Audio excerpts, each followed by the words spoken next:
Welcome to the Learning Pines YouTube. We hope this video helps. You start by assembling 20 to 30 newspapers, scissors, glue, and tape, then trim the pages so they match. Take one sheet and fold it into 1/4 or 1/2, depending on trunk thickness you want. Roll each folded strip tightly into a cone and secure the tip with a dot of glue. This creates the modular pieces. Once done, make several cones of varying lengths for branches, because diversity in size gives the tree a natural silhouette and structural options.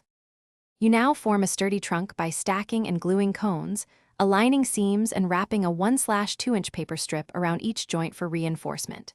Once the trunk is solid, select shorter cones for branches and attach them outward at natural angles, overlapping each joint by at least 1 inch so glue bonds over more surface.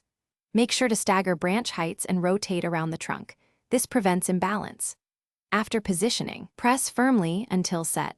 Then mount the trunk into a pre-cut cardboard base to stabilize the whole structure. You finish by adding foliage. Either shred extra pages into clusters, glue folded fan shapes on a branch tips, or wrap branches with textured strips. Paint or varnish if you want weather resistance. Trim uneven branches for symmetry, and make sure weight is balanced by stuffing loose cones inside the trunk or adjusting branch placement. If the tree sags or leans, insert a thin wooden dowel through the trunk into the base, or re-glue troublesome joints. That one fix usually restores stiffness and keeps your paper tree upright. Thanks for watching. Consider subscribing if we helped you.